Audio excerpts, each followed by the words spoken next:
मैं मुख्य आचार्य आर के सोनवानी आप सभी को जय मसीह की। जय मसीह की।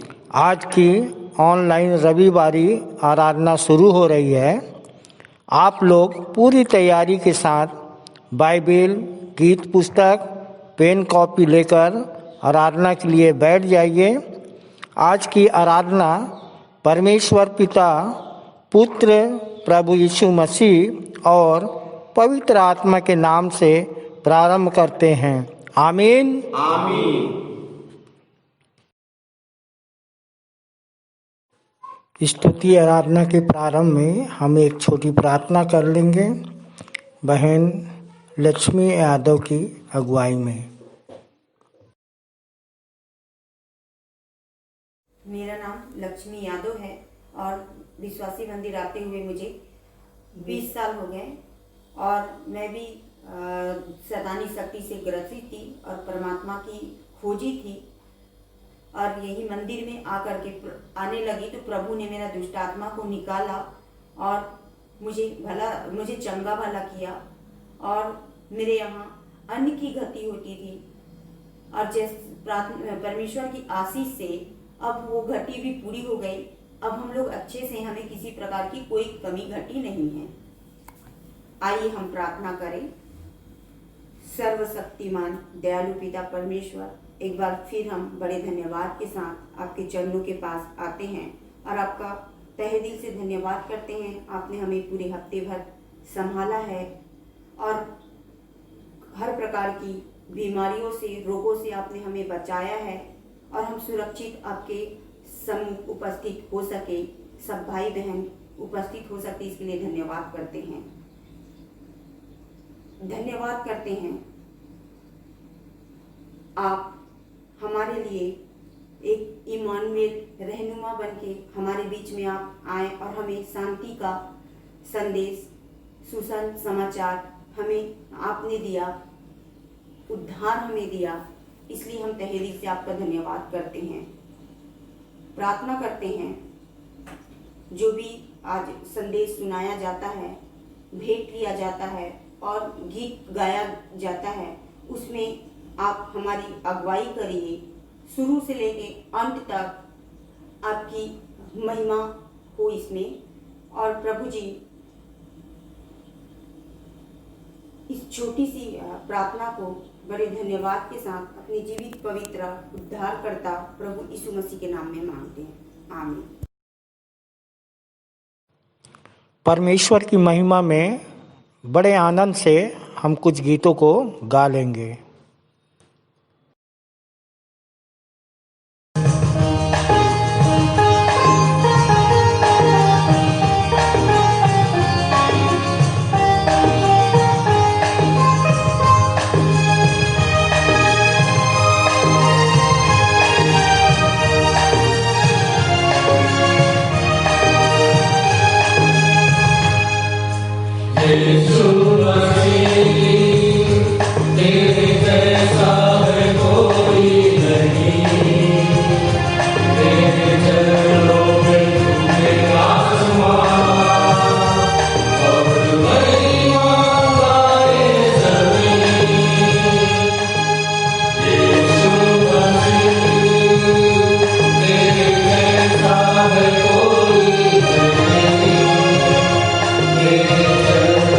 Amen.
आइए हम अपनी मुख्य आराधना प्रारंभ करते हैं। हे यहोवा परमेश्वर, मैं अपने पूर्ण मन से तेरा धन्यवाद करूँगा। मैं तेरे सब आश्चर्य कर्मों का वर्णन करूँगा। मैं तेरे कारण आनंदित और प्रफुल्लित होऊंगा। हे परम प्रधान, मैं तेरे नाम का भजन गाऊंगा। परमेश्वर अपने वचन पर हम सबको आशीष दे। आइए हम स्तुति के गीत पुस्तक से गीत का नंबर 7 गा लें, जिसके शब्द हैं धन्य तेरा पिता।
उत्तरवादी की रीति से पाठ पढ़ने के लिए हम निकाल लेंगे लूका रचित सुसमाचार, जिसका 12 अध्याय, उसका 35 पद से हम 53 पद तक पढ़ लेंगे, जिसको पढ़ने में अगुवाई भाई कमल सूर्यवंशी और उत्तर देंगे कुमारी संगीता कोसरिया, और इनके साथ हम सब पढ़ लेंगे।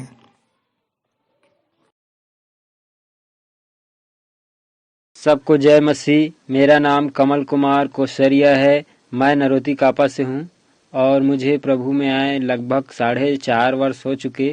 प्रभु में आने का कारण यह था कि मेरे जीवन में बहुत ज़्यादा समस्याएं थी और सिकलिन हो गया था और घर परिवार में शैतानी प्रभाव से ग्रसित था, और यहीं के प्रार्थनाओं से आशीष से हम लोग ठीक हुए। तब से मेरा पूरा परिवार बना हुआ है। और जैसा मैं बचा हूँ ऐसे दूसरों को बचाने का प्रयास करता हूँ। सबको जय मसीह की। मेरा नाम संगीता कोसरिया है और मैं नरोती कापा कलीसिया की हूँ। मुझे प्रभु में आए हुए लगभग 4 वर्ष हो चुके हैं और मेरा प्रभु में आने का कारण था कि मेरा पापा का तबीयत बहुत ख़राब था और मेरे जीवन में बहुत सारी समस्याएं थी। वो यही से प्रार्थना दुआ के द्वारा ठीक हो गया। तब से मैं प्रभु में बनी हुई हूँ और जैसे मैं बची हूँ वैसे दूसरों को बचाने का प्रयास करती हूँ। प्रभु का धन्यवाद हो कि हम दोनों भाई बहन को उत्तरवादी रीति के पाठ पढ़ने का शुभ अवसर मिला है।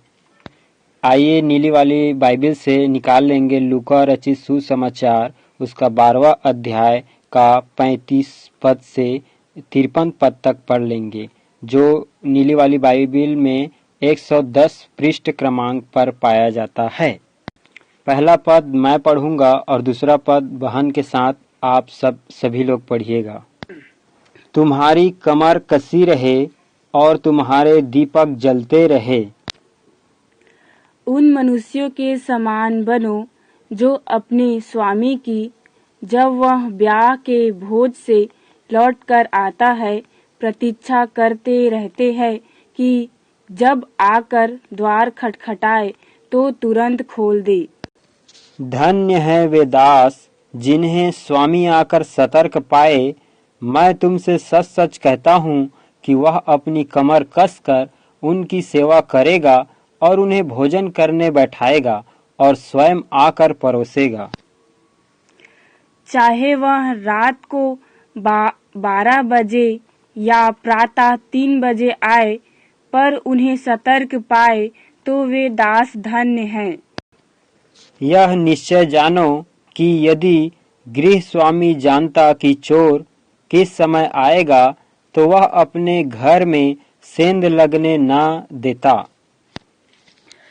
तुम भी तैयार रहो, क्योंकि मनुष्य का पुत्र उस घड़ी आ रहा है जिसके विषय मैं तुम सोचते भी नहीं हो।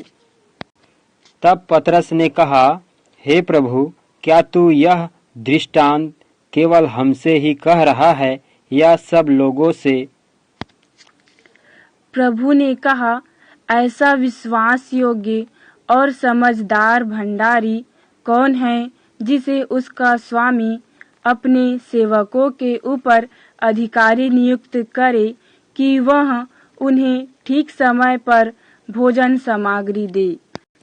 धन्य है वह दास जिसे उसका स्वामी जब आए तो ऐसा ही करते पाए। मैं तुमसे सच सच कहता हूँ कि वह उसे अपनी समस्त संपत्ति पर अधिकारी नियुक्त करेगा। परंतु यदि वह दास अपने मन में यह कहे, मेरा स्वामी बड़ी देर से आएगा, और दास और दासियों को मारने पीटने लगे और खाने पीने में लगा रहकर नशे में चूर रहने लगे, तो उस दास का स्वामी उस दिन जब वह प्रतीक्षा नहीं करता हो और उस घड़ी जिसे वह नहीं जानता आएगा और कठोर दंड देकर उसका स्थान अविश्वासियों के साथ ठहराएगा। परंतु वह दास जो अपने स्वामी की इच्छा को जानता तो था, पर जिसने तैयार होकर उसकी इच्छा के अनुसार कार्य नहीं किया, बहुत कोड़े खाएगा। परंतु जो यह न जानकर कोड़े खाने के योग्य कार्य करे, उसे कम मार पड़ेगी। प्रत्येक जिसे बहुत दिया गया है उससे बहुत मांगा जाएगा, और जिसे बहुत सौंपा गया है उससे वे और भी अधिक मांगेंगे। मैं पृथ्वी पर आग लगाने आया हूँ और मेरी बड़ी इच्छा है कि वह अभी सुलग जाती। परंतु मुझे एक बपतिस्मा लेना है, और जब तक वह पूरा न हो जाए मैं कैसी दुविधा में पड़ा हूँ। क्या तुम सोचते हो कि मैं पृथ्वी पर मेल कराने आया हूँ? मैं तुमसे कहता हूँ नहीं, वरन फूट डालने आया हूँ। क्योंकि अब से जिस घर में 5 सदस्य हो उनमें परस्पर विरोध होगा। 3 2 के विरुद्ध और 2 3 के। अंतिम पद हम सब एक साथ पढ़ लेंगे। वे एक दूसरे के विरुद्ध होंगे, पिता पुत्र के और पुत्र पिता के, माँ बेटी के और बेटी माँ के, सास बहू के और बहू सास के विरुद्ध होगी।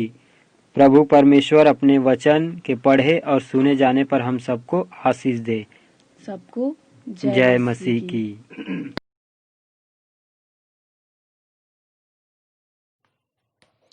इस समय हम विश्वास वचन बोल लेंगे अपने शपथ की मुद्रा में। आइए हम विश्वास वचन बोलें। मैं सर्वशक्तिमान पिता पर स्वर्ग और पृथ्वी के सृजनहार परमेश्वर पर विश्वास रखता हूँ। मैं उसके एकलौते पुत्र हमारे प्रभु यीशु मसीह पर, जो पवित्र आत्मा के सामर्थ के द्वारा कुमारी मरियम से जन्मा, जिसने पोंतियुस पिलातुस के राज्य में दुख उठाया, जो क्रूस पर टांगा गया और मारा गया, जो गाड़ा गया और अदृश्य लोक में पहुंचा और तीसरे दिन मृतकों में से फिर जी उठा, जो स्वर्ग पर चला गया और सर्वशक्तिमान पिता परमेश्वर के दाहिने हाथ विराजमान है और जीवितों और मृतकों का न्याय करने फिर आने वाला है। विश्वास रखता हूँ मैं पवित्र आत्मा पर, पवित्र सारी कलीसिया पर, संतों की संगति पर, देह के पुनरुत्थान पर, पापों की क्षमा पर और अनंत जीवन पर विश्वास रखता हूँ। आमीन।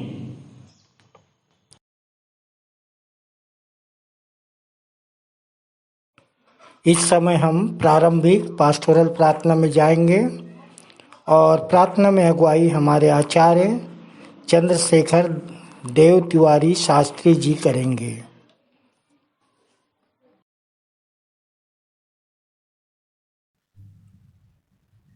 आप सभी भाई बहनों को जय मसीह की। मेरा नाम आचार्य पंडित चंद्रशेखर देव तिवारी शास्त्री है। आइए हम सभी परमेश्वर के सम्मुख सिर झुकाएं और प्रार्थना करें।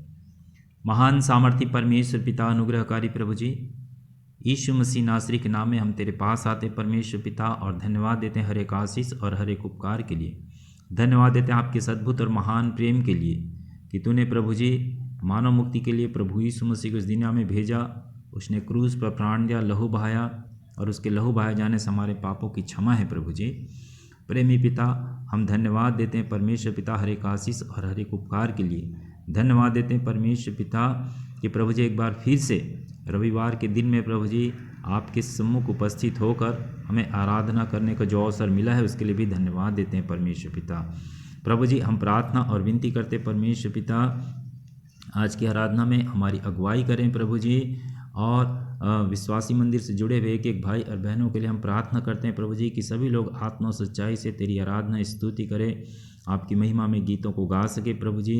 जो वचन दिया जाता है उसके द्वारा हम आशीषित हो सकें और उन वचनों को अपने जीवन में उतारने वाले हो सके प्रभु जी।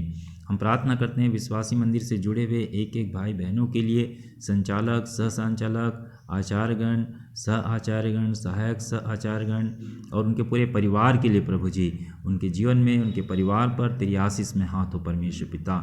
प्रभु जी जो हम गुरु मंत्र और नए नियम जो हम लोगों को देते हैं प्रभु जी, वो फलवंत हो सके और बहुत से लोग विश्वास कर सके कि यीशु मसीह ही उद्धार करता है, वही ही प्रभु है, वही मसीहा है। हम प्रार्थना करते हैं हमारे समाज के लिए, जो पास्टर हैं, मसीह संस्था है, प्रचारक है, जो अगुए हैं, उन सब के लिए प्रार्थना करते हैं परमेश्वर पिता हर एक को बहुतायत की आशीष दे प्रभु जी। हम प्रार्थना करते हैं आज जहाँ जहाँ आराधना हो रही है उस पर भी तेरी आशीष हो परमेश्वर पिता।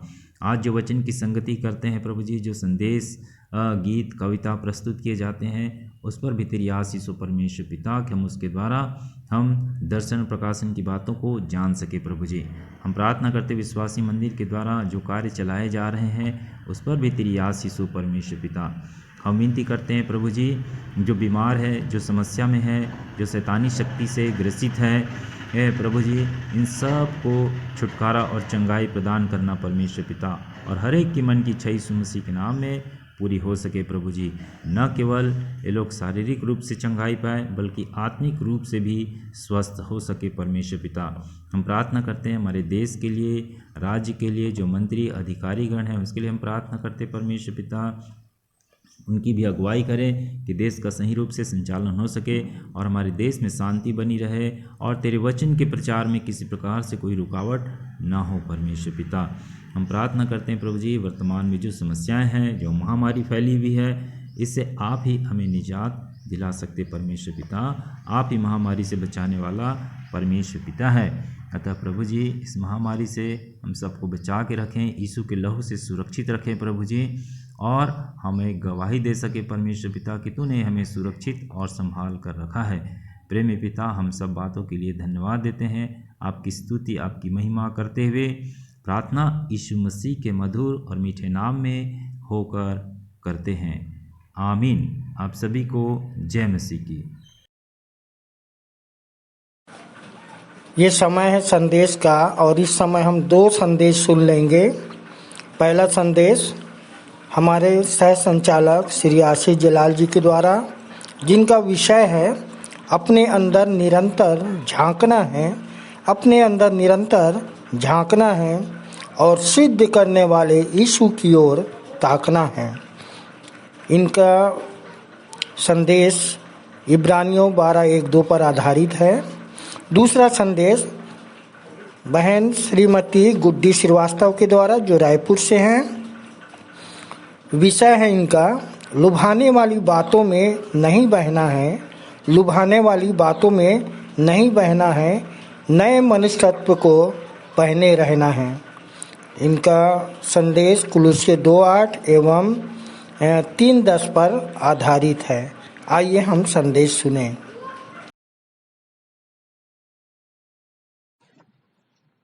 मैं आशीष जलाल विश्वासी मंदिर बिलासपुर से खुदावन प्रभु यीशु मसीह के मधुर मीठे जलाली नाम में आप सबका स्वागत करता हूं। मेरी परमेश्वर से यही दुआ है कि खुदावन यीशु मसीह के नाम की सलामती आप सब सुनने वालों के जीवन में हमेशा तक कायम रहे। खुदावन यीशु मसीह का नाम आप सब को सलामत रखे। मेरे प्रियो, मुझे जो विषय दिया गया है वह इस प्रकार से है, अपने अंदर निरंतर झांकना है और सिद्ध करने वाले यीशु की ओर ताकना है। इसका आधार इब्रानी की पत्री उसके 12वें अध्याय की पहली 2 आयतें हैं, जहां पर खुदा का कलाम इस प्रकार से बयान करता है, इस कारण जबकि गवाहों का ऐसा बड़ा बादल हमको घेरे हुए है, तो आओ हर एक रोकने वाली वस्तु और उलझाने वाले पाप को दूर करके वह दौड़ जिसमें हमें दौड़ना है धीरज से दौड़ें और विश्वास के कर्ता और सिद्ध करने वाले यीशु की ओर ताकते रहें, जिसने उस आनंद के लिए जो उसके आगे धरा था लज्जा की कुछ चिंता ना करके क्रूस का दुख सहा और परमेश्वर के सिंहासन के दाहिनी ओर जा बैठा। मेरे प्रियो, हमको यही टॉपिक मिला है, अपने अंदर निरंतर झांकना है और सिद्ध करने वाले यीशु की ओर ताकना है। रोमियो की पत्री उसके 12वें अध्याय की 3री आयत को जब हम पढ़ते हैं, वहां पर इस प्रकार से लिखा है, क्योंकि मैं उस अनुग्रह के कारण जो मुझको मिला है तुम में से हर एक से कहता हूं कि जैसा समझना चाहिए उससे बढ़कर कोई भी अपने आप को ना समझे, पर जैसा परमेश्वर ने हर एक को विश्वास परिमाण के अनुसार बांट दिया है वैसा ही सुबुद्धि के साथ अपने को समझे। मेरे प्रियो, जब हम वचन में आगे बढ़ने लगते हैं, जब परमेश्वर का कलाम हमको समझ में आने लगता है, तब हम अपने अंदर झांकना छोड़कर दूसरों की जिंदगियों के अंदर झांकना शुरू कर देते हैं। खुदा करे कि आपको और मुझको परमेश्वर के वचन की बातें दिखाई देने लगें। कुछ ऐसी रोकने वाली वस्तुएं और उलझाने वाले पाप आपको और मुझको दिखाई देने लगें, नजर आने लगें, जिससे हमारे अंदर की आंखें खुल जाएं, हमारी आत्मिक आंखें खुल जाएं और हम अपने आप को अपने अंदर देखने पाएं, अपने आप को अंदर झांकने पाएं। निरंतर का मतलब होता है हमेशा।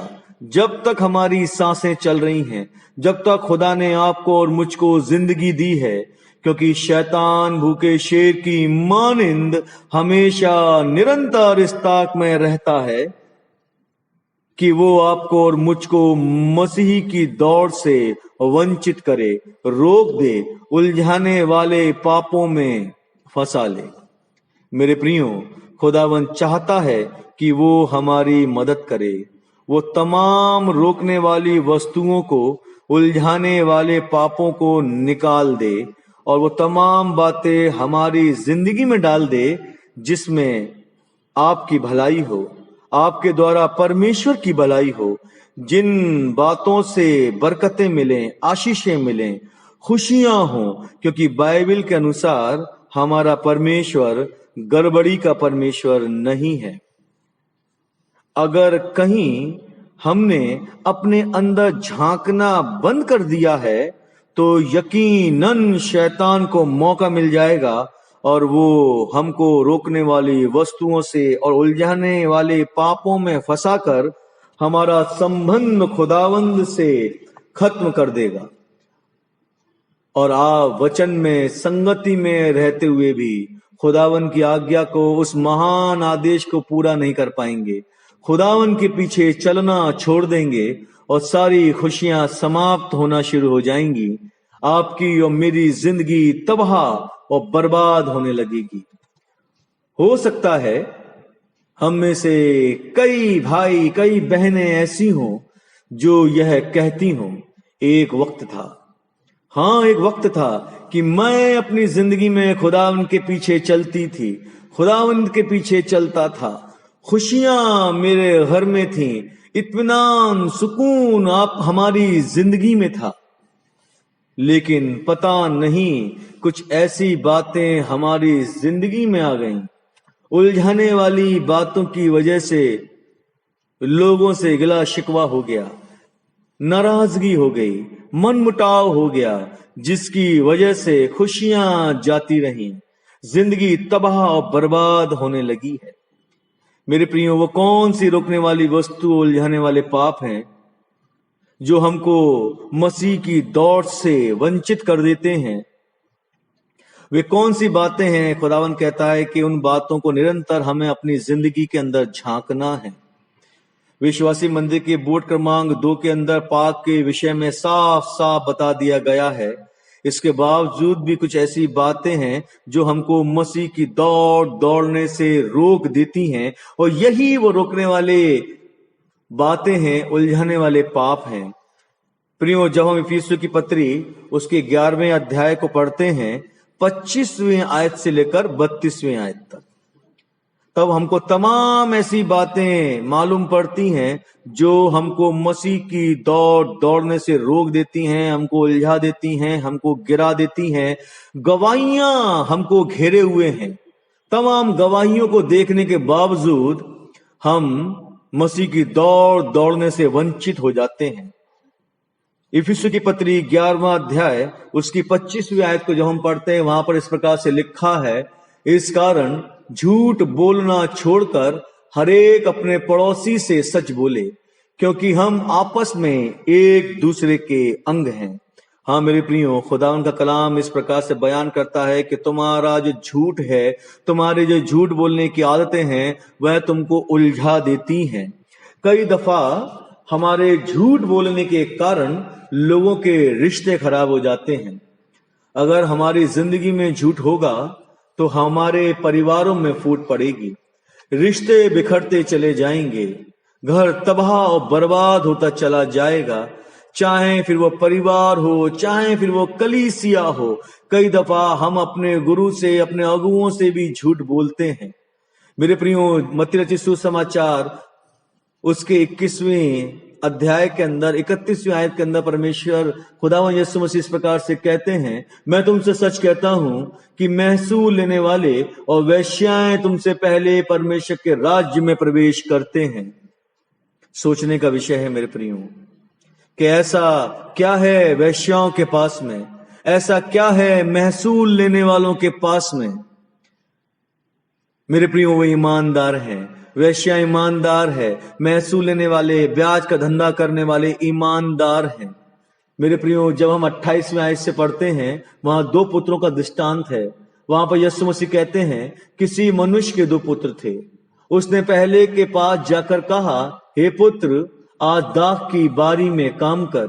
उसने उत्तर दिया, मैं नहीं जाऊंगा, परंतु बाद में पछता कर गया। फिर पिता ने दूसरे के पास जाकर ऐसा ही कहा। उसने उत्तर दिया, जी हाँ, जी मैं जरूर जाऊंगा, परंतु नहीं गया। तो खुदावंद यीशु मसीह पूछते हैं, इन दोनों में से किसने पिता की इच्छा पूरी की? तो लोगों ने कहा, पहले ने। तब यीशु मसीह कहते हैं, मैं तुमसे सच कहता हूं, महसूल लेने वाले, वेश्याएं तुमसे पहले परमेश्वर के राज्य में प्रवेश कर जाएंगे। क्यों? क्योंकि वो ईमानदार हैं, उनकी जिंदगी के अंदर झूठ नहीं है। मेरे प्रियो, खुदावंद के लोगों, खुदावंद कहता है कि अपने अंदर झांको और यह जो झूठ है ये मुझे दे दो, और इसकी जगह मैं तुम्हें अपनी सच्चाई, अपनी ईमानदारी दूंगा। इसलिए राजा दाऊद भजन संहिता 15 उसकी पहली 2 आयतों के अंदर इस प्रकार से बयान करते हैं, हे परमेश्वर, तेरे तंबू में कौन रहेगा? तेरे पवित्र पर्वत पर कौन बसने पाएगा? मेरे प्रिय, मैं फिर से बोलूंगा, भजन संहिता 15 1 और 2, हे परमेश्वर, तेरे तंबू में कौन रहेगा? तेरे पवित्र पर्वत पर कौन बसने पाएगा? वह जो खराई से चलता और धर्म के काम करता है और हृदय से सच बोलता है। मेरे प्रियो, जब हम इफिसियों की पत्री उसके 11वें अध्याय की 26वीं आयत को पढ़ते हैं, वहां पे खुदावंद का कलाम इस प्रकार से बयान करता है, क्रोध तो करो पर पाप मत करो, सूर्य अस्त होने तक तुम्हारा क्रोध ना रहे। हाँ मेरे प्रियो, एक उलझाने वाली बातें और रोकने वाली बात जो है वो हमारा क्रोध है, हमारा गुस्सा है। खुदावंद कहता है, क्रोध तो करो पर पाप मत करो। अब गुस्सा तो हम सबको आता है, ये तो इंसान के खून में है, उसके नेचर में है, और इसी गुस्से का इस्तेमाल शैतान करता है। फिर वो चाहे शारीरिक सांसारिक गुस्सा हो या फिर आत्मिक गुस्सा हो, गुस्से के कारण हमारी जुबान खराब हो जाती है, हमारी पर्सनैलिटी बदलती चली जाती है, हमारा किरदार बदलता चला जाता है। गुस्से के कारण कई लोग अपने भाई से, अपनी बहन से सालों साल बात नहीं करते हैं, पति पत्नी के रिश्ते खराब होते चले जाते हैं। गुस्से के कारण कलीसियाएं बर्बाद होती चली जाती हैं। नई आत्माओं को जो बच्चों के समान हैं, जो प्रतिदिन आपके हमारे बीच में आती हैं, हमारे गुस्से के कारण ठोकर का कारण बनती हैं। याकूब की पत्री उसके पहले अध्याय के 26वीं आयत के अंदर परमेश्वर का वचन इस प्रकार से बयान करता है, यदि कोई अपने आप को भक्त समझे और अपनी जीभ पर लगाम न दे, तो अपने हृदय को धोखा दे, तो उसकी भक्ति व्यर्थ है। परमेश्वर का वचन कहता है, मेरे प्रियो, अगर आप अपने आप को भक्त समझते हैं और गुस्से के अंदर अगर आप अपनी जुबान पर काबू नहीं करते हैं, आप परिस्थितियों को नहीं देखते हैं, समय को नहीं देखते हैं, तो आप अपने हृदय को धोखा देते हैं और आपकी भक्ति व्यर्थ है। खुदा का कलाम कहता है, मेरे बच्चे, मेरे बेटे, मेरी बेटियों, सूर्य के अस्त होने तक तुम्हारा गुस्सा भी शांत होता चला जाए। अगर तुम्हारा गुस्सा शांत नहीं होता तो जैसे सूर्य अस्त होता है वैसे ही तुम्हारा गुस्सा तुमको ले डूबेगा और तुम्हारी आत्मिक जिंदगी तबाह और बर्बाद होती चली जाएगी। क्योंकि गुस्से की वजह से खुदा की उपस्थिति हमको महसूस नहीं होगी और शैतान अपना काम आपके माध्यम से कराने लगेगा, क्योंकि शैतान इंसानों को, कौमों को, विश्वासियों को नफरत और गुस्से से बर्बाद करना चाहता है। खुदा कहता है, अपने अंदर झांको और ये गुस्सा मुझे दे दो और बदले में मेरी शांति ले लो, मेरा धीरज ले लो। मेरे प्रियो, जब हम इफिसियों 11:29 आयत को पढ़ते हैं, वहां पे खुदा का कलाम इस प्रकार से बयान करता है, कोई गंदी बात तुम्हारे मुंह से ना निकले, पर आवश्यकता के अनुसार वही निकले जो उन्नति के लिए हो, जो उत्तम हो, ताकि सुनने वालों पर अनुग्रह हो। कई दफा हम लोग फिजूल की बात करते हैं, गंदी बातें अपने मुंह से निकालते हैं, और खुदावन चाहता है कि हम गंदी बात ना निकालें परंतु उत्तम बातें निकालें।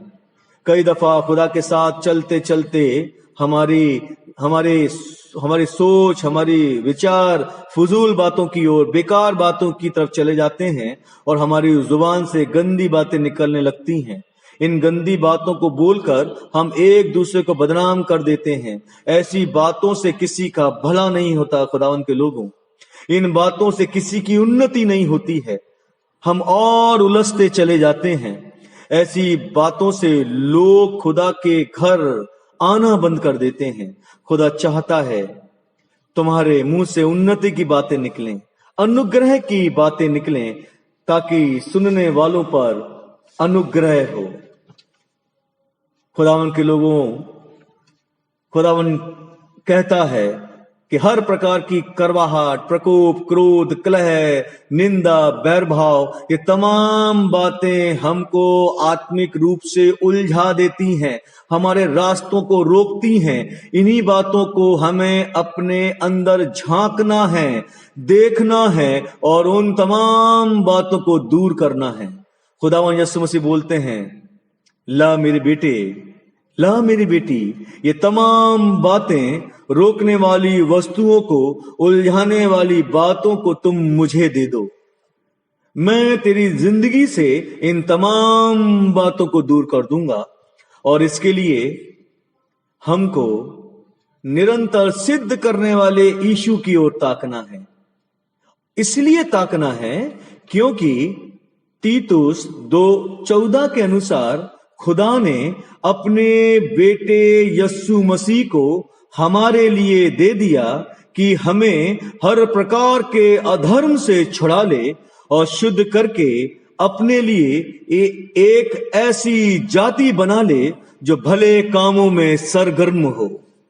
राजा दाऊद भजन संहिता 16:8 में कहते हैं, मैंने यहोवा को निरंतर अपने सम्मुख रखा है कि मैं कभी ना डगमगाऊं।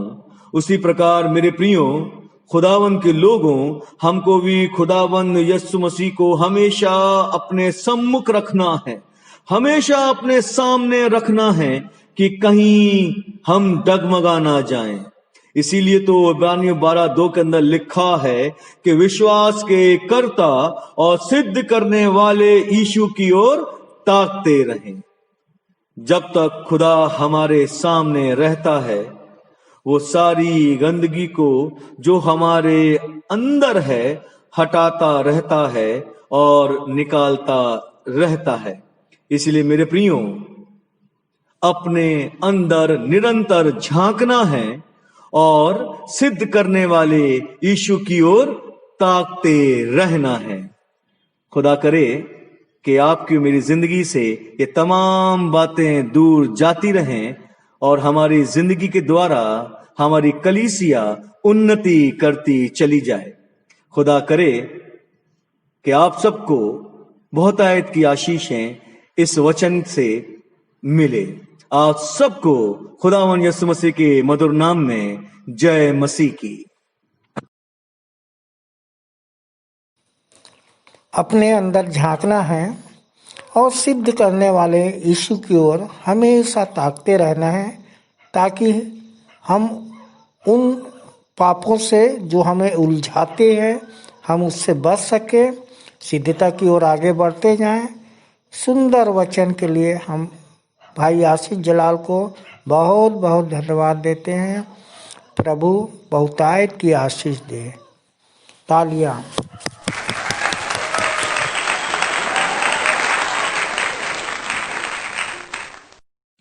सबको जय मसीह की।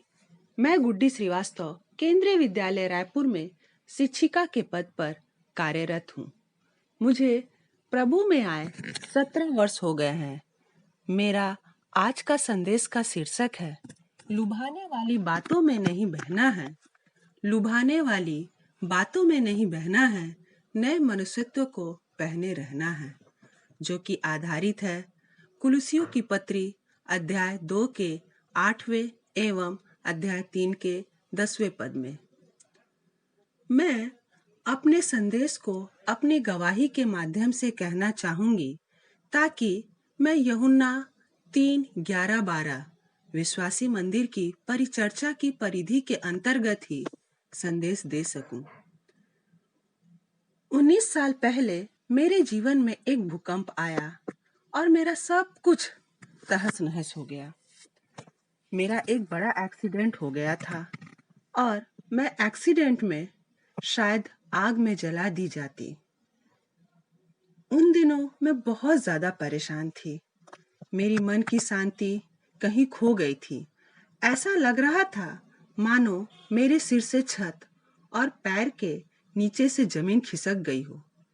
जैसा कि मैं हिंदू परिवार से हूँ, अतः मैं मूर्ति पूजा, उपवास सब कुछ किया करती थी। किसी ने कहा, वहां जाकर चादर चढ़ा दो, ये ताबीज बांध लो तो आपकी समस्या दूर हो जाएगी। तो मैंने वो सब कुछ किया, लेकिन मैं ये सब कुछ करके हार चुकी थी। यहाँ तक की बात कोर्ट केस तक चली गई थी। इसी बीच में परमेश्वर का अनुग्रह मुझ पर हुआ और विश्वासी मंदिर का गुरु मंत्र प्रभु के एक दास के द्वारा मुझ तक पहुंचा। तब मैंने अन्य सारे उपाय को छोड़कर परहेज सहित एकचित होकर प्रभु यीशु मसीह से प्रार्थना करने लगी। तब प्रभु ने मुझे शांति प्रदान की। अध्याय यूहन्ना रचित सुसमाचार के अध्याय 14वें और 27वें वचन के अनुसार प्रभु ने मुझसे कहा, मैं तुम्हें शांति दिए जाता हूँ, अपनी शांति तुम्हें देता हूँ। जैसा संसार देता मैं तुम्हें नहीं देता। तुम्हारा मन न घबराए न डरे। और परमेश्वर ने मुझे उस समस्या से निकालकर एक नया जीवन दिया और वो सब कुछ मैंने पाया जो उस एक्सीडेंट में खोया था। मेरी गवर्नमेंट जॉब जो उस एक्सीडेंट की वजह से चली गई थी, मुझे फिर से गवर्नमेंट जॉब मिला। मैं परमेश्वर पिता का हृदय से कोटि कोटि धन्यवाद देती हूँ। तब मैंने भी प्रतिज्ञा की कि जैसे मैं बची हूँ वैसे ही औरों को भी बचाऊंगी।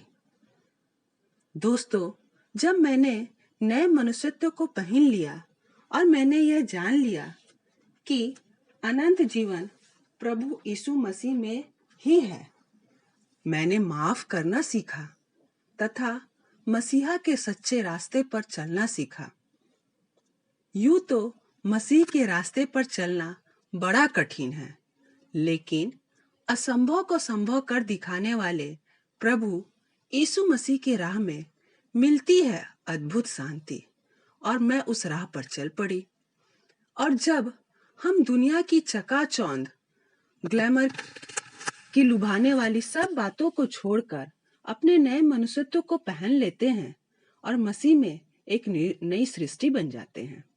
दोस्तों, जब हम मसीह में होते हैं तो परमेश्वर पिता की शांति और प्रेम से हम आपस में गठे रहते हैं और उस अद्वैत परमेश्वर से पूरी समझ का पूरा धन प्राप्त कर परमेश्वर पिता के भेदों को जान लेते हैं, अर्थात मसीह को पहचान लेते हैं और उस मसीहत को पहनकर मसीहा बन जाते हैं और नई नई आत्माओं को बचाने का प्रयास करते रहते हैं। मित्रों, जब मैंने मसीह में नया जीवन पाया तो एक बात मैंने ऑब्जर्व किया कि प्रभु अपने लोगों को कभी लज्जित होने नहीं देता। जैसा कि मैं अपनी सारी पढ़ाई सरकारी हिंदी मीडियम स्कूल से की, जबकि मुझे प्रभु ने भारत के इतने बड़े ऑर्गेनाइजेशन केंद्रीय विद्यालय संगठन में पोस्ट ग्रेजुएट टीचर पर पदस्थ किया और परमेश्वर के अनुग्रह के कारण आज मेरे 15 साल के सर्विस रिकॉर्ड में हर साल 10वीं व 12वीं की बोर्ड परीक्षाओं में मेरे विषय का परिणाम 100% रिजल्ट रहा है, जो कि मेरे लिए एक बहुत बड़ी उपलब्धि है। और हर वर्ष हमारे स्कूल के एनुअल इंस्पेक्शन में मुझे अच्छे रिमार्क मिले हैं। यह परमेश्वर का अनुग्रह ही तो है कि उसने अपने दासी को कभी लज्जित होने नहीं दिया। दोस्तों, केंद्रीय विद्यालय में काम का बहुत ज्यादा प्रेशर होता है।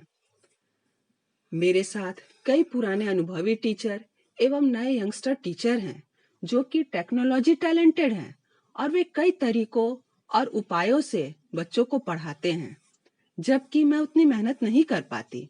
लेकिन परमेश्वर ने जो मुझे बेसिक ज्ञान, समझ व बुद्धि दिया है, बस मैं उसे अपने स्टूडेंट पर उड़ेल देती हूँ और परिणाम स्वरूप मेरा रिजल्ट 100% आता है।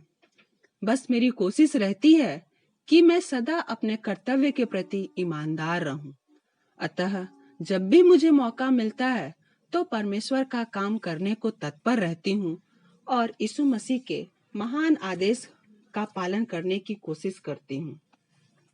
अक्सर हमारे पास प्रार्थना निवेदन फोन के माध्यम से या हमारे घर प्रत्यक्ष रूप से कोई प्रार्थना करवाने आते हैं, तो हम विश्वासी मंदिर की शिक्षा के अनुसार पुरुषों से मेरे पति महोदय तथा महिलाओं से मैं बातें कर उन्हें 3 प, पहला प प्रार्थना, दूसरा प परहेज और तीसरा प प्रतिज्ञा के बारे में बताकर ही उनके लिए प्रार्थना करती हूँ। मित्रों, मैं अपने संदेश को 4 लाइन की कविताओं के साथ समाप्त करना चाहूंगी। कृपया संवाद फरमाएं। लुभाने वाली बातों में नहीं बहना है, लुभाने वाली बातों में नहीं बहना है, नए मनुष्यत्व को पहने रहना है। मन में कोई व्यर्थ बातें नहीं गढ़ना है, मन में कोई व्यर्थ बातें नहीं गढ़ना है, स्वर्गीय वरदानों के धुन में धुनी रमाना है। छोड़ क्रोध, रोष, बैर भाव और निंदा, छोड़ क्रोध, रोष, बैर भाव और निंदा, मसीह में हमें अंश अंश करके बदलते रहना है। जीवन का मुकुट पाने के लिए, जीवन का मुकुट पाने के लिए निशाने की ओर दौड़ते जाना है, अपने सृजनहार के स्वरूप में ढलते जाना है और मसीह में हमें नई सृष्टि बनते जाना है और मसीह में हमें नई सृष्टि बनते जाना है। अब न किसी को खतना और न किसी को खतना रहित कहना है, अब न किसी को खतना और न किसी को खतना रहित कहना है, न किसी को दास न स्वतंत्र के वंशज कहना है, पर नई प्रेमी विश्वासी समाज गढ़ते रहना है। क्योंकि प्रियो, दूल्हा अपनी दुल्हन को लेने आने वाला है, अतः नई आत्माओं के आत्मिक श्रृंगार से सजते रहना है, आत्मिक श्रृंगार से सजते रहना है और लुभाने वाली शैतानी ऑफरों में नहीं फंसना है, और लुभावने वाली शैतानी ऑफरों में नहीं फंसना है।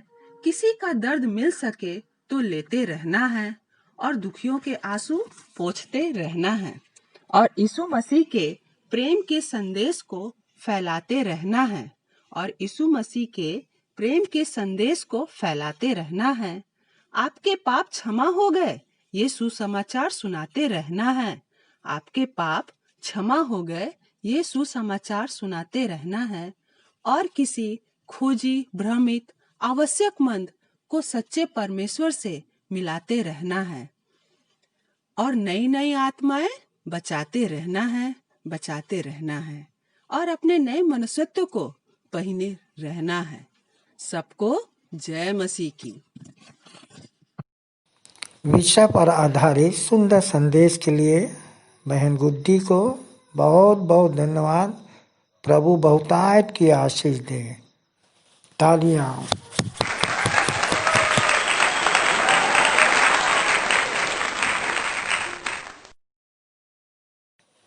इस समय हम भेंट ले लेंगे और इस स्तुति के गीत से 5 नंबर गाएंगे। आशीष तुझसे चाहते हैं, हे स्वर्गीय पिता हम आते हैं। और इसी समय अपनी अपनी भेंटों को हम परमेश्वर के निकट लाएंगे, अर्पित करेंगे। और भेंट के लिए प्रार्थना में अगुवाई हमारे भाई अजीत कस्तूरिया कर देंगे।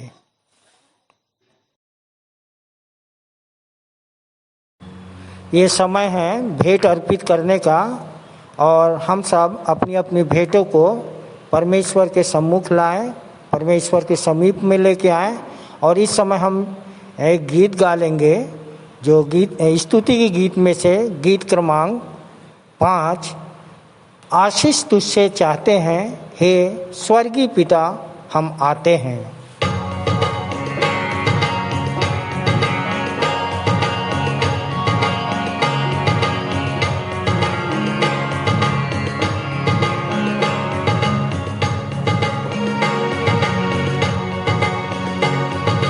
आशीष तुझसे चाहते हैं, हे स्वर्गीय पिता हम आते हैं।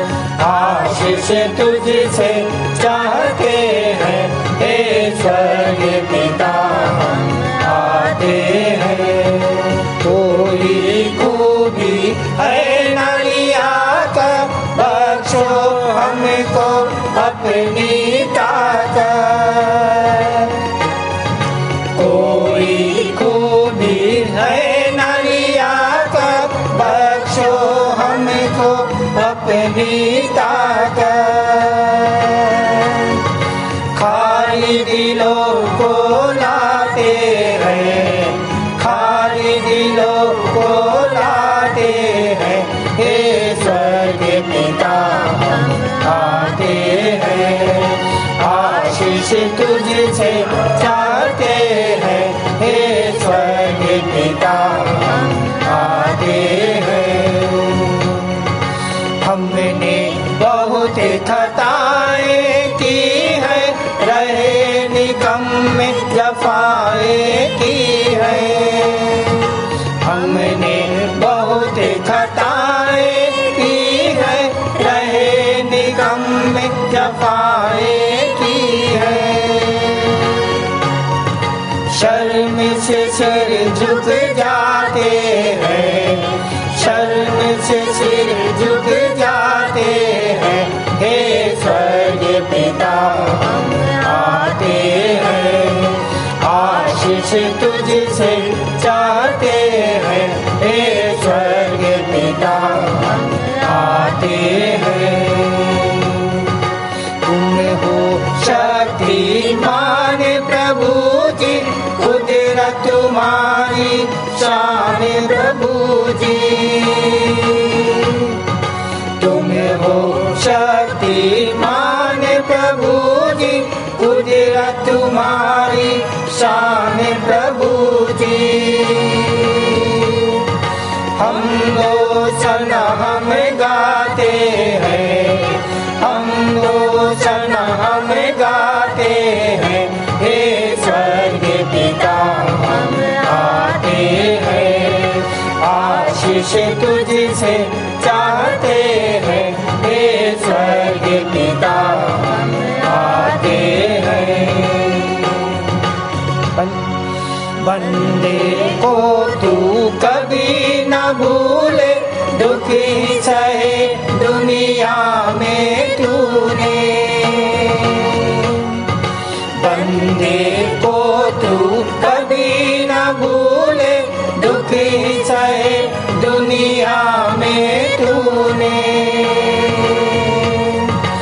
उसी प्यार को चाहते हैं, उसी प्यार को चाहते हैं। हे स्वर्ग पिता हम आते हैं, आशीष तुझसे चाहते हैं। हे स्वर्ग पिता हम आते हैं।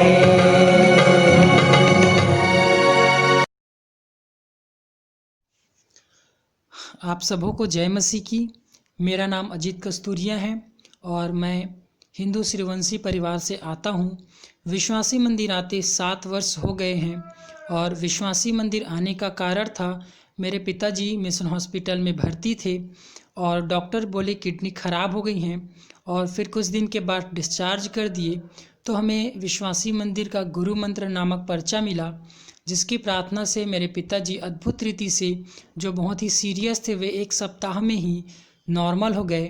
तब से मैं और मेरा पूरा परिवार विश्वासी मंदिर से जुड़े हुए हैं और मैं भी विश्वासी मंदिर आके ही सच्चे और जीवते परमेश्वर को जाना, जो मेरे और आपके अंदर रहता है। तो जैसे मेरा परिवार बचा, आज मैं भी दूसरों को बचाने का काम करता हूँ। आइए हम भेंट की प्रार्थना करें।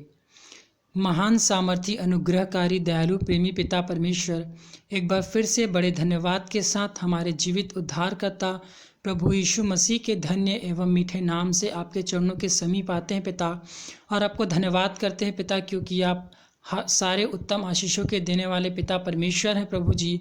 और परमेश्वर पिता, हम उसी आशीषों में से छोटा सा अंश परमेश्वर पिता भेंट स्वरूप आपके चरणों के समीप लाए हैं पिता, और चाहते हैं परमेश्वर पिता कि आप इन्हें अपनी बड़ी दया से ग्रहण करिए परमेश्वर पिता, ताकि प्रभु जी ये आपके धर्मराज की खोज और बढ़ती में खर्च की जा सके परमेश्वर पिता, और आपके नाम की महिमा हमारे जीवन से हो सके पिता परमेश्वर। प्रभु जी, हम प्रार्थना करते हैं प्रभु जी, जिन छोटे बड़े हाथों ने परमेश्वर पिता आपको भेंटें चढ़ाई हैं प्रभु जी, हम चाहते हैं पिता परमेश्वर कि उन्हें आशीषित करिए पिता परमेश्वर। जो भी हम अपने घर में रख छोड़े पिता, चाहते हैं प्रभु जी कि वो उन्हें भी आप आशीषित करिए परमेश्वर पिता।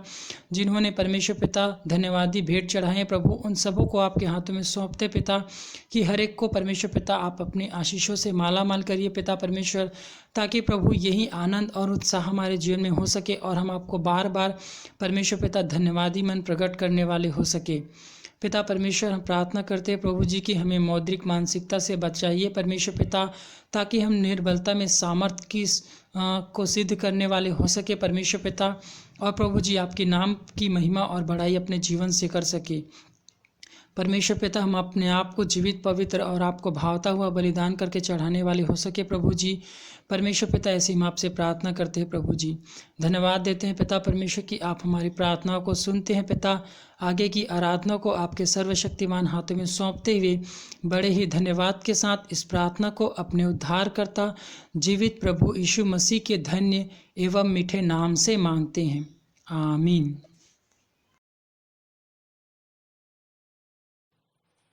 ये समय है सूचना का। मैं मुख्य आचार्य R.K. सोनवानी आप लोगों को सूचना से अवगत करा दूं। हमारी रविवारी आराधना ऑनलाइन एवं ऑफलाइन दोनों चलती है। प्रातः 10 बजे से दोपहर 12:30 बजे तक। ऑनलाइन व्हाट्सएप के माध्यम से चलाई जाती हैं और ऑफलाइन प्रत्यक्ष रूप से मंदिर में।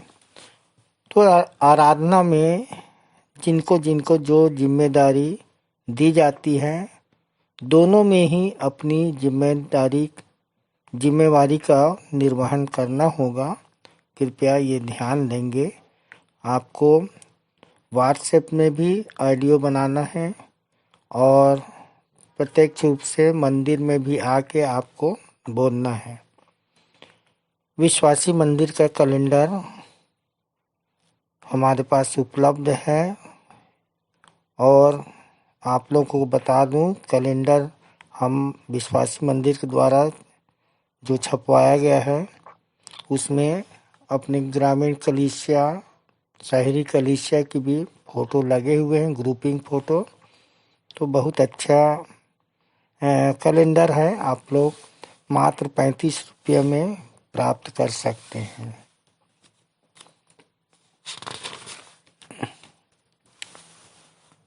सुबह शाम मंदिर खोलने की जिम्मेदारी जिनको जिनको दी गई है, कृपया कर अब वे अपनी जिम्मेदारी का निर्वहन करें। हम सवेरे शाम मंदिर खुलता है, इसलिए ये जिम्मेदारी आप लोग निर्वहन करें। मटकू मेला 11 फरवरी से 14 फरवरी 2021 तक इस वर्ष का मटकू मेला, और मात्र इस समय मात्र 3 दिनों के लिए ही लगाया जा रहा है शासन के निर्देशानुसार से, तो आप लोग विशेष कर ध्यान दें।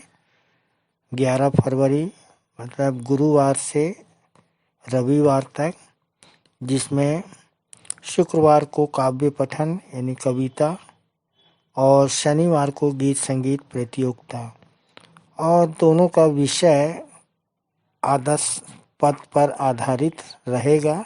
तो इसलिए आप लोग जो कविता बोलने वाले हैं, जो कवि हैं, आप आदर्श पद पर आधारित अपनी कविता बना लीजिए।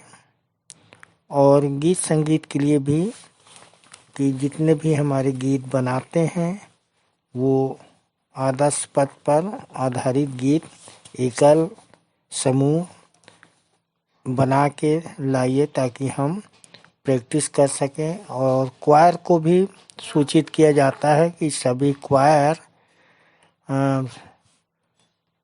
शुक्रवार शनिवार को संध्या 6 बजे अवश्य ही उपस्थित हुए, ताकि हम प्रैक्टिस कर सकें गीतों का।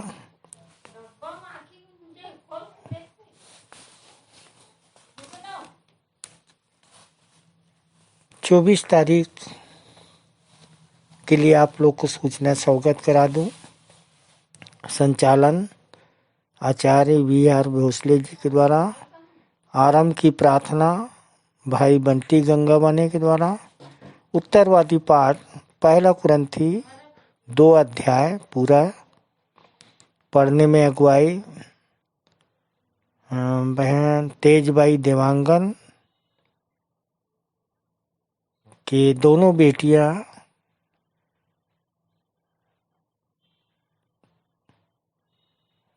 पूजा और सुनीता। तो पढ़ने में सुनीता अगुवाई करेगी और उत्तर देंगे पूजा, और इनके साथ हम लोग भी पढ़ लेंगे। पास्टोरल प्रार्थना हमारी सहायक आचार्य श्रीमती सुनैना सिंह के द्वारा। संदेश इस समय 2 संदेश होते हैं। पहला संदेश हमारी सहायक आचार्य श्रीमती प्रेमलता पटनायक के द्वारा, जिनका विषय है न केवल रोटी खिलाया दाखरस पिलाया, कि न केवल रोटी खिलाया दाखरस पिलाया, पर मुफ्त उद्धार भी दिलाया। दूसरा संदेश श्रीमती हेमलता भोई के द्वारा, जिनका विषय है हर एक आत्मा से रखो प्रीति, हर एक आत्मा से रखो प्रीति, पर हर एक आत्मा की ना करो प्रतीति। पहला यूहन्ना 4:1-4 पर आधारित आप संदेश बना सकते हैं। भेंट की प्रार्थना सहायक सहाचार्य श्रीमती प्रभा लाटरे के द्वारा। मुख्य संदेश हम अपने संचालक जी से सुन लेते हैं। अंतिम प्रार्थना सहायक आचार्य श्री राम पांडे के द्वारा, और हम अपनी सह संचालिका डॉक्टर अल्पना राम की आशीष ग्रहण कर लेंगे, और इस तरह से सभा का समापन होगा। धन्यवाद।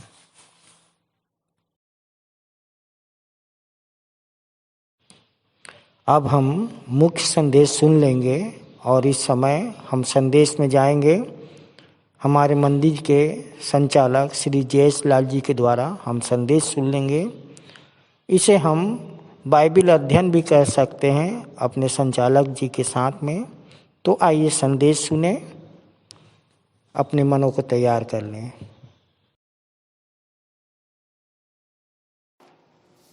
परमेश्वर का धन्यवाद, प्रभु की स्तुति हो। परमेश्वर का धन्यवाद हो कि आज 17/1/21 को पिता परमेश्वर की अद्भुत युक्ति के अनुसार इसने फिर से हमें एक स्वर्ण अवसर दिया है कि उसके वचन में से कुछ सीख सकें। मेरी और आपकी शिक्षा के लिए आज का जो उत्तरवादी पाठ है आप सबने पढ़ा, लूका 12:35 से 53। प्रियो, बड़े आनंद की बात है कि ये लॉकडाउन का 45वां संडे है और जबकि हम ऑनलाइन अर्थात मोबाइल से और ऑफलाइन अर्थात आमने सामने प्रत्यक्ष रूप से भी परमेश्वर का वचन बांट रहे हैं। ये फिर से एक स्वर्ण अवसर हमको मिला है। हम सब परमेश्वर का धन्यवाद करते हैं और आशा है कि आप सब भी सुरक्षित आनंदित होंगे। और जैसा कि बताया जाता है कि पेंडेमिक अभी तक गया नहीं है, अपनी सुरक्षा भी बनाए रखें, निरंतर प्रार्थना में लगे रहें और जैसे प्रभु ने हम सबको अब तक बचाया, आगे भी सुरक्षित और बचा करके हर प्रकार की महामारी से वो रखेगा। हम चर्चा कर रहे हैं पिछले हफ्ते की अर्थात 10/1/21 को, जबकि पहला संदेश हमारे सहायक आचार्य सहआचार्य श्री संदीप अंचल द्वारा दिया गया था और उनका विषय था बने रहना है शिक्षा में ताकि सफल रहें हर परीक्षा में। प्रियो, भाई ने बहुत सुंदर ढंग से इस विषय को रखा और हम देखते हैं कि कैसे अय्यूब, इब्राहिम, यीशु ऐसे कितने पात्र हैं जो परीक्षा में हमेशा स्थिर रहे और इससे उनको परमेश्वर की आशीषें प्राप्त हुई। जो कुछ उनने गंवाया था वो सब कुछ प्राप्त हुआ, अनेक पुरस्कार। प्रियो, हर एक परीक्षा में हमेशा हमको सफल रहना है और इसके लिए आवश्यक है कि जो शिक्षाएं यहाँ से दी जाती हैं, विशेष करके हमारे सारे बोर्ड्स के द्वारा और हमारे आचार्यों के द्वारा, उस पर आपको निश्चित रूप से बने रहना है। और इसलिए दूसरा संदेश जो था वो बहन सविता सिंह ने दिया था और जिनका विषय था कि हर परिस्थिति में मिले शांति और हर्ष और आत्मिक सिद्धि का हो यह नया वर्ष। मेरे प्रियो, यदि हम शिक्षा में बने रहेंगे तो निश्चित रूप से हम आत्मिक सिद्धता की ओर बढ़ेंगे। और बहन ने भी बहुत ही सुंदर अपनी गवाही के साथ संदेश को रखा और बहुत अच्छा, जैसे कि हम पढ़ते भी हैं मत्ती 5:48 में, इसलिए चाहिए कि तुम सिद्ध बनो जैसा तुम्हारा स्वर्गीय पिता सिद्ध है। और इस सिद्ध शब्द को बहुत ज़्यादा कठिन मैंने नहीं बनाया और बहन ने भी कि इंग्लिश में बोलते हैं उसको परफेक्ट होना। जो भी आपका प्रकाशन और दर्शन है उसको प्रैक्टिकल प्रयोग करके अपने जीवन में और बिल्कुल परफेक्ट रहें। और इसलिए बहन ने बहुत ही सुंदर ढंग से इस वचन को रखा। बहन को और भाई संदीप अंचल को, दोनों को बहुत परमेश्वर आशीष दे। और इसके पश्चात हमारे हैं कि मैंने संदेश दिया था, मेरा संदेश था यूहन्ना 10:22 से 42 पे, और जिसमें इन बातों को बताया गया था कि भजन 90:12 से कि हमको हमारे दिन गिनने की सामर्थ्य दे ताकि हम बुद्धिमान हो जाएं। प्रियो, जैसे जैसे हमारे दिन आगे बढ़ते हैं, हम सीनियर होते हैं, और मैंने बताया था कि उल्टी गिनती भी शुरू हो जाती है, दिन गिने हुए हैं हमारे, तो एक एक दिन का हमको हिसाब देना है और स्वस्थ रहने का कि हमने उस स्वस्थता को पा करके हम परमेश्वर का क्या काम किए, क्या धर्मराज की खोज किए। तो एक एक दिन का हिसाब करना है, रखना है। जैसे हम अपने धन को एक एक रुपए का हिसाब रखते हैं, कभी फेंकते नहीं हैं, बर्बाद नहीं होने देते, उसी प्रकार से हमको हर एक दिन एक नई शिक्षा को प्राप्त करना, एक नए दर्शन को प्राप्त करना है। और वैसे और न केवल अपने जीवन को बल्कि बहुतों के जीवन के दीवट को जलाए रखना है। और इसलिए इसमें दूसरा था बहुत ही ज़्यादा विवादित विषय, तुम ईश्वर हो। सो मेरे प्रियो, आज हम कैसे ईश्वर हैं? आज हमारे पास कोई यदि धनी आ जाए, जैसे यीशु मसीह के पास एक धनी व्यक्ति आया था, और मैं कभी कल्पना करता हूँ कि संसार के बहुत बड़े रईसों का, धनियों का नाम, और उसमें जैसे बिल गेट्स आदि, या कोई मंत्री, या कोई प्रेसिडेंट, राष्ट्रपति, ऐसा कोई व्यक्ति अगर आ जाए हमारे सामने, तो मैं क्या मांगूंगा?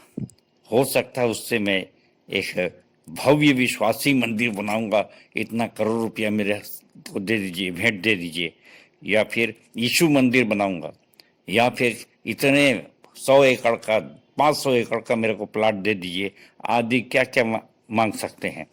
परंतु यीशु ने उस धनी व्यक्ति से कहा कि अपनी सारी संपत्ति कंगालों को दे दे और कुछ समय मुझको दे दे। यीशु ने उससे समय मांगा।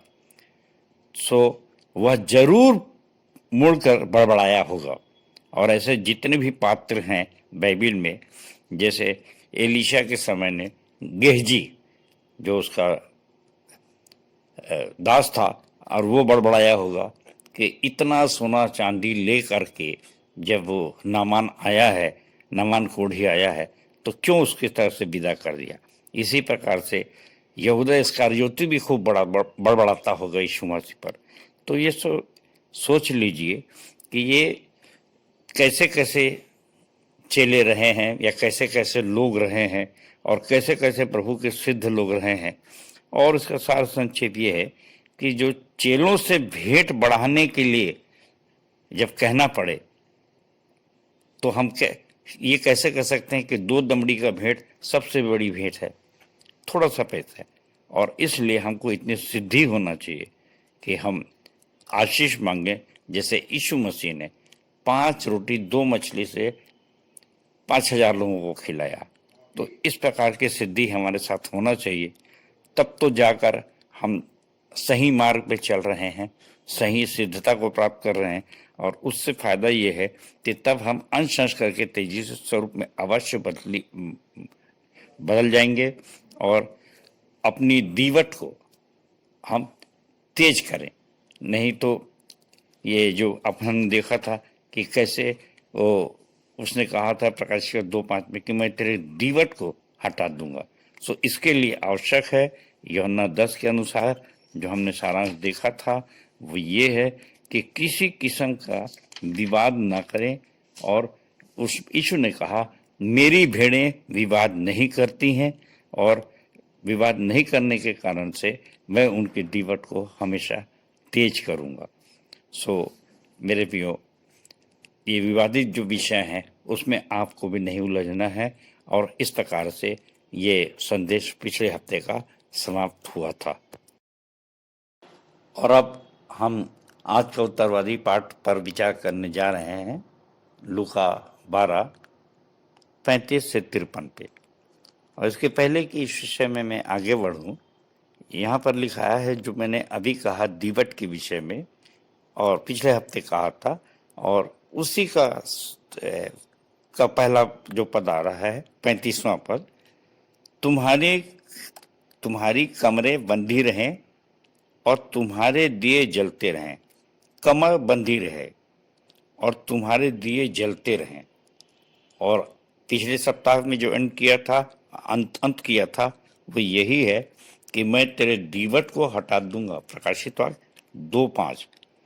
प्रियो, बड़ी गंभीरता से सोचने का यही विषय है जिसमें हम आधा घंटा संदेश दे सकते हैं, परंतु आप विचार करिए, क्योंकि इस विषय पर जाने से पहले मैं आपको यही 12:30 पढ़ रहा हूँ, क्योंकि संसार की जातियाँ इन सब वस्तुओं की खोज में रहती हैं और तुम्हारा पिता जानता है कि तुम्हें इन वस्तुओं की आवश्यकता है, परंतु उसके पहले उसके धर्मराज की खोज में रहो तो ये सब वस्तुएं भी तुम्हें मिल जाएंगी। 30-31 उसका 34। क्योंकि जहां तुम्हारा धन है वहां तुम्हारा मन लगा रहेगा। सो मेरे प्रियो, अब हम कमर बांध लें ताकि हमारे दिए जलते रहें। पहला 35वां यही कहता है। और हम कैसे कमर बांधें? अगर आप देखेंगे तो ये यहोशू 1:9 में हियाव बांधकर दृढ़ हो जा। पतरस को भी कहा तू अपनी कमर बांध ले। और अपन जानते हैं कमर कसकर किसी के पीछे पड़ने का क्या अर्थ होता है। इसलिए हमको दृढ़ होते जाना है और इसलिए उसका जो रिजल्ट है वो यही है कि हमारे दिए जलते रहेंगे और हमारे आगे रोशनी ही रोशनी होगी, अंधकार ना होगा, अगर हम कमर कसकर प्रभु का काम कर रहे हैं तो। और इसके बाद फिर अपन आगे बढ़ रहे हैं 36 से। और तुम उन मनुष्यों के समान बनो जो अपने स्वामी की बाट देख रहे हो कि वह ब्याह से कब लौटेगा, कि जब वह आकर द्वार खटखटाए तो तुरंत उसके लिए खोल दे। धन्य है वे दास जिन्हें स्वामी आकर जागते पाए। मैं तुमसे सच कहता हूं, वह कमर बांधकर उन्हें भोजन करने को बैठाएगा और पास आकर उनकी सेवा करेगा। परमेश्वर का धन्यवाद हो मेरे प्रियो। यदि हम कमर कस करके और दृढ़ होकर परमेश्वर का काम करते हैं तो निश्चित रूप से मैंने बताया कि देखिए यहाँ पर आया है कि परमेश्वर हमको खुद भी कमर बांधे, कमर कस के दृढ़ता से हमको बुलाएगा, बैठा लेगा, भोजन कराएगा और पास आकर सेवा करेगा। ये कैसा परमेश्वर है कि सेवा करेगा। मेरे प्रियो, यीशु मसीह ने बड़े क्लियर शब्दों में कहा, मनुष्य का पुत्र सेवा लेने नहीं सेवा करने आया है। सो कितने आनंद की बात है कि हम ऐसे ईश्वर को मानते हैं, जानते हैं। और इसलिए ये 40वां पद है, इसमें हम लोग आ रहे हैं, तुम भी तैयार रहो क्योंकि जिस घड़ी तुम सोचते भी नहीं उस घड़ी मनुष्य का पुत्र आ जाएगा। मेरे प्रियो, दिन गिनने की सामर्थ्य में मैंने कहा था कि हम नहीं जानते कि कौन सी घड़ी हमारे लिए अंतिम हो। भजन 90 में हमने खूब लंबा उस पर मनन किया है और इसलिए मैं सोचता हूँ कि समय असमय तैयार रहें। जैसे कि 2 तीमुथियुस 4:23 में लिखाया है कि जब उसने फल मांगा, वृक्ष ने नहीं दिया, उसने उसको श्रापित कर दिया। हम सब जानते हैं कि 10 कुंवारी, स्वर्ग का राज्य कैसा है, 10 कुंवारियों के समान है जो कि दूल्हे के आने की प्रतीक्षा कर रही थी। और फिर कैसे 5 की मशालें बुझ गई, दीवट बुझ गई और वे नहीं ब्याह के घर में नहीं पहुंच पाई। मेरे प्रियो, हम लोगों की क्या स्थिति है? हमको भी हर समय तैयार रहना है। और मैं बार बार कहता हूँ, बड़ा अच्छा लगता है मुझको यहोशू 1:9 पढ़ते हुए, और वहाँ पर लिखाया है कि दिन रात उस पर ध्यान देना, तेरे चित्त से, परमेश्वर का व्यवस्था की ये पुस्तक तेरे चित्त से न उतरने पाए। और चित्त में जब वो चढ़ी रहेगी तो निश्चित रूप से जानिए कि आप नए नए प्रकाशन, नए नए दर्शन आपको मिलते चले जाएंगे और वो भी आसमान से आते चले जाएंगे। इसलिए आपकी एक एक वाणी अमृत वाणी हो जाएगी। और इसको बोलते हैं संक्रामक विश्वासी बन जाएंगे आप। मेरे प्रियो, 41 से 48 के बीच में यीशु मसीह ने एक दृष्टांत कहा कि 41, तब पतरस ने कहा, हे प्रभु, क्या यह दृष्टांत तू हम ही से यह सबसे कहता है। प्रभु ने कहा, वह विश्वास योग्य और बुद्धिमान भंडारी कौन है, जिसका स्वामी उसे नौकर चाकरों पर सरदार ठहराए कि उन्हें समय पर सीधा दे। धन्य है वह दास जिसे उसका स्वामी आकर ऐसा ही करते पाए। मैं तुमसे सच कहता हूं, वह उसे अपनी सब संपत्ति पर सरदार ठहराएगा। मेरे प्रियो, अब यहाँ पर ये देखिए बुद्धिमान भंडारी कौन है, और इसके लिए जो उसने कहा है कि मैं उसको प्रमोशन दूंगा, बकायदा सरदार बना दूंगा और सब संपत्ति का मालिक भी बना दूंगा। कितनी आनंद की बात है कि तुम पृथ्वी के अधिकारी होगे। ये जो मत्ती 5 में कहा, मत्ती 5:5, धन्य है वे जो नम्र है, क्योंकि वे पृथ्वी के अधिकारी होंगे। अब यहाँ पर देख लीजिए कि अगर बड़ी नम्रता से और बड़ी ईमानदारी से और अपने दासों से अच्छा व्यवहार करते हुए अगर वो बुद्धिमान भंडारी कार्य करेगा तो निश्चित रूप से उसे पृथ्वी के अधिकारी बनाने की बात करता है। और यहाँ पर 48वां पद उसका पनिशमेंट भी लिखाया है, और जहाँ पे इस प्रकार से लिखा है 48वां पद, और वह दास जो अपने स्वामी की इच्छा जानता था और तैयार न रहा और न उसकी इच्छा के अनुसार चला, बहुत मार खाएगा। मेरे प्रियो, ये एक सजा है। ऐसा नहीं है कि आप नहीं मानेंगे तो सजा नहीं मिलेगी, निश्चित रूप से सजा की बात करता है। 49वां पद में लिखा है, मैं पृथ्वी पर आग लगाने आया हूं और क्या चाहता हूं, केवल यह कि अभी सुलग जाती।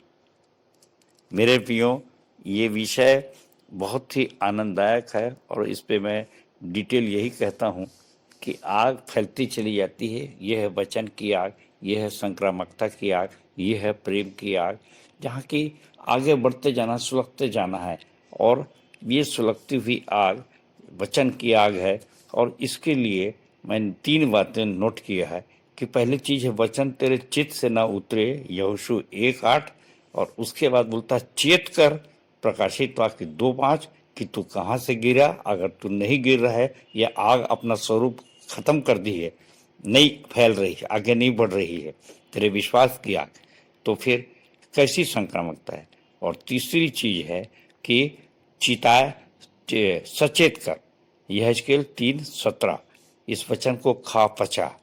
सो मेरे प्रियो, ये अक्सर ही जब बातें आती हैं, चित्त से ना उतरे, चेत कर, सचेत कर, चिताए और चिताना, तो मेरे प्रियो ये यहेजकेल 3:17 आप सब पढ़ सकते हैं डिटेल में।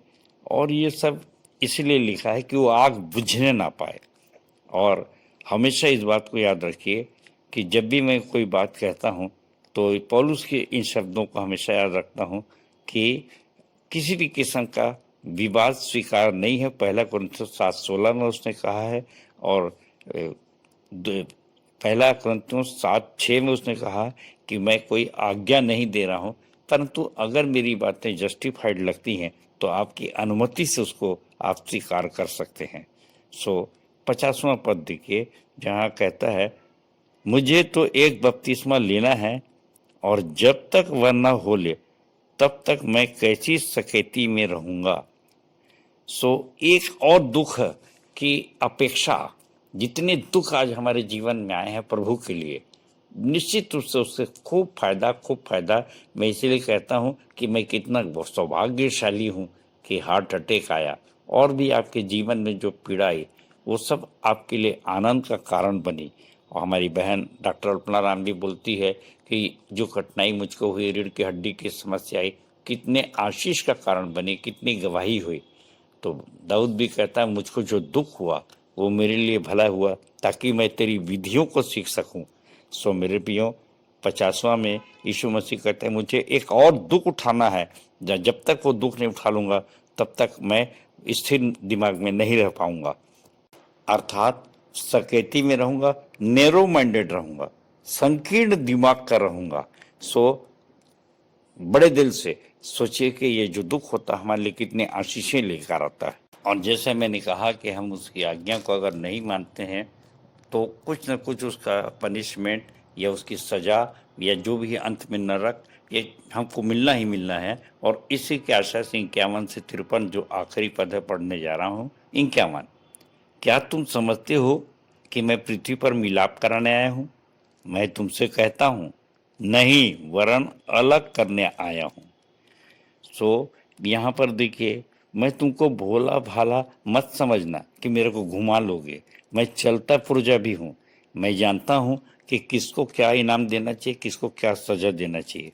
क्योंकि 52वां कहता है, क्योंकि अब से एक घर में 5 जन आपस में विरोध रखेंगे, 3 2 से और 2 3 से, पिता पुत्र से और पुत्र पिता से विरोध रखेगा, माँ बेटी से और बेटी माँ के सास बहू से, बहू सास के विरोध में रखेगी। मतलब मत्ती 10:37 देखें तो उसमें लिखा है, जो माता या पिता को मुझसे अधिक प्रिय जानता है वह मेरे योग्य नहीं, और जो बेटा या बेटी को मुझसे अधिक प्रिय जानता है वह मेरे योग्य नहीं।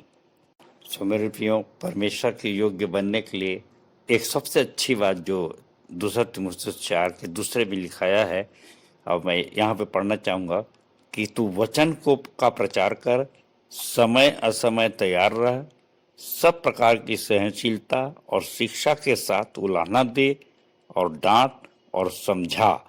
ये काम हमको परमेश्वर को खुश करने के लिए करना है और इससे परमेश्वर प्रसन्न होता है। और इस प्रकार से हमको तैयार रहना है, क्योंकि उसी के 4:3 में लिखा है, 2 तीमुथियुस 4:3 में, क्योंकि ऐसा समय आएगा कि लोग खरा उपदेश न सह सकेंगे, पर कानों की खुजली के कारण अपनी अभिलाषाओं के अनुसार अपने लिए बहुत से उपदेशक बटोर लेंगे।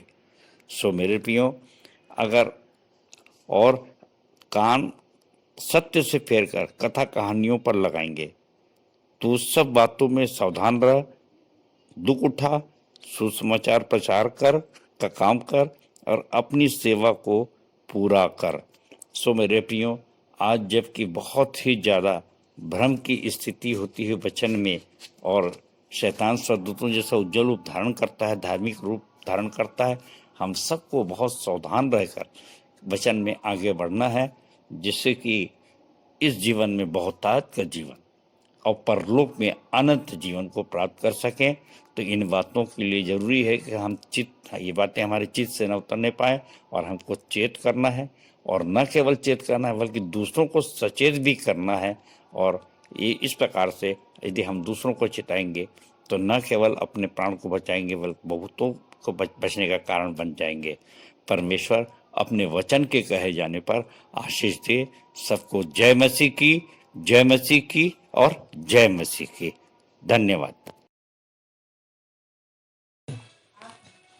सुंदर संदेश के लिए संचालक जी को बहुत बहुत धन्यवाद। तालियां।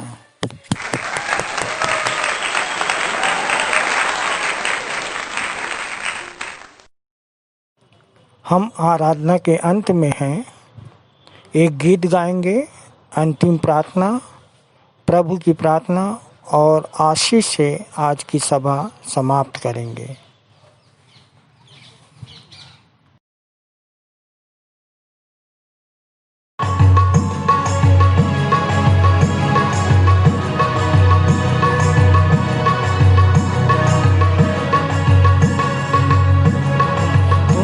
मसीहा मोरी आंखों के तारे, बोलो ना मोरी खबरिया, मसीह बोलो ना मोरी खबरिया। तुम तो मसीहा मोरी आंखों के तारे, बोलो ना मोरी खबरिया, मसीह बोलो ना मोरी खबरिया। राह बाट हम भूले फिरत हैं, पाप की बांधे गठरिया।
की चादर मैली जो हो गई, जैसी कि खाली बदरिया। मन की चादर मैली जो हो गई, जैसी कि खाली बदरिया। अपने रुधिर से धो दे मसीहा मन की यह मैली चदरिया। मसीह मन की यह मैली चदरिया। तुम तो मसीहा मोरी आंखों के तारे, भूलो न मोरी खबरिया। मसीह भूलो न मोरी खबरिया। कब हूँ तो सोए महल दो महल, कब हूँ तो ऊंची अटरिया। कब हूँ तो सोए महल दो महल, कब हूँ तो ऊंची अटरिया।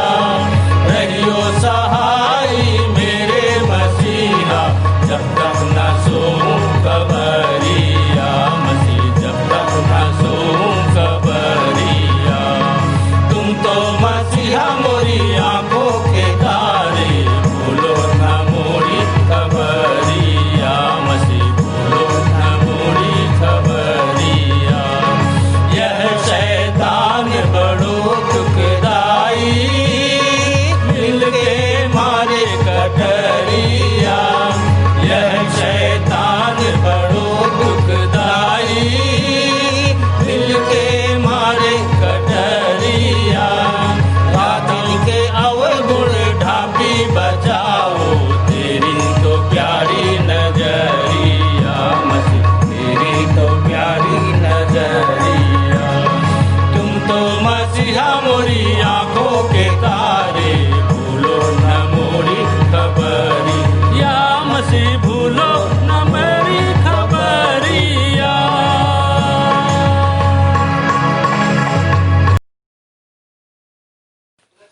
अंतिम प्रार्थना सहायक सहचार मुरली साहू के द्वारा।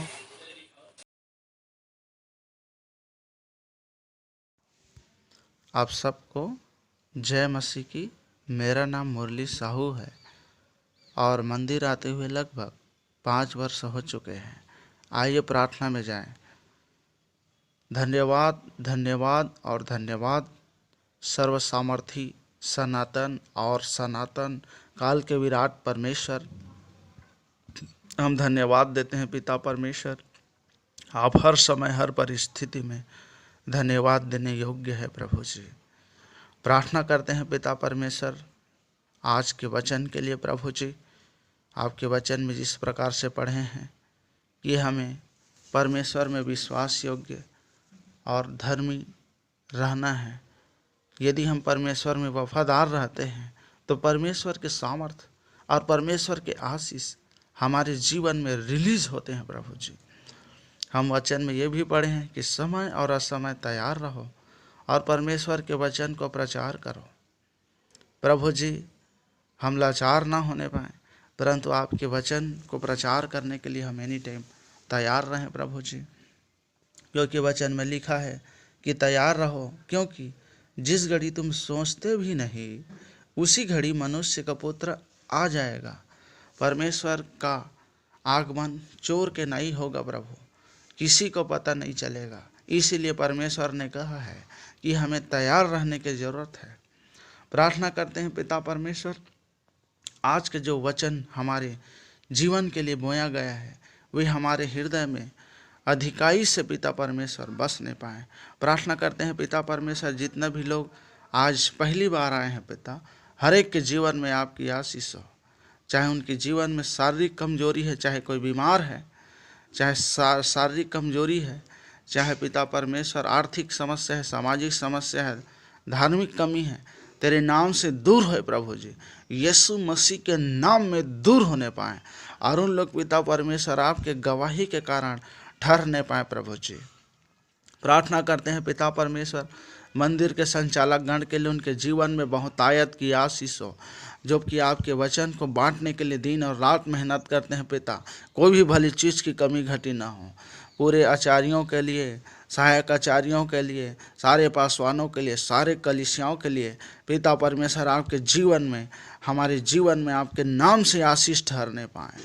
प्रभु जी आप धन्यवाद और धन्यवाद की योग्य है पिता परमेश्वर। आपने पिता परमेश्वर हमारे मांगने से सारे आशीषों को आपने दी हैं पिता परमेश्वर। और क्या मांगे प्रभु जी, सारा आदर गौरव महिमा इज्जत और जलाल आपको देते हुए बड़े ही धन्यवाद के साथ छोटी विनती उद्धारकर्ता प्रभु यीशु ख्रिस्ट के पवित्र धन्य और मीठे नाम में मांगते हैं, आमीन।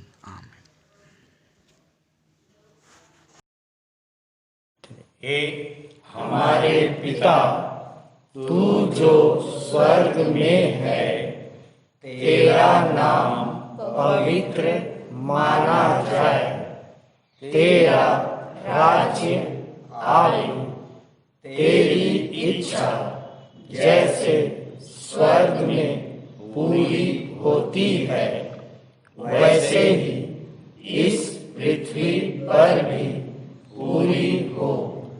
हमारे दिन भर की रोटी आज हमें दे, और जैसे हमने अपने अपराधियों को क्षमा किया है वैसे ही तू भी हमारे अपराधों को क्षमा कर, और हमें परीक्षा में न डाल परंतु बुराई से बचा, क्योंकि राज्य, पराक्रम और महिमा सदा तेरे ही हैं।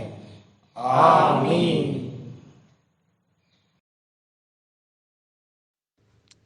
अब शांतिदाता परमेश्वर, जिसने भेड़ों के महान रखवाले हमारे प्रभु यीशु मसीह को सनातन वाचा के लहू द्वारा मृतकों में से जीवित कर दिया, तुम्हें सब भले गुणों से परिपूर्ण करे, जिससे तुम उसकी इच्छा पूरी करो, और जो कुछ उसकी दृष्टि में प्रिय है वह यीशु मसीह के द्वारा हमारे अंदर पूरा करे। उसी की महिमा युगान युग होती रहे। आमीन और आमीन।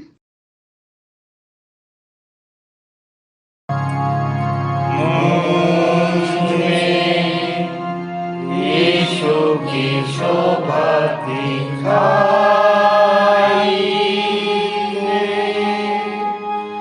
उसका अद्भुत प्यारा संगीत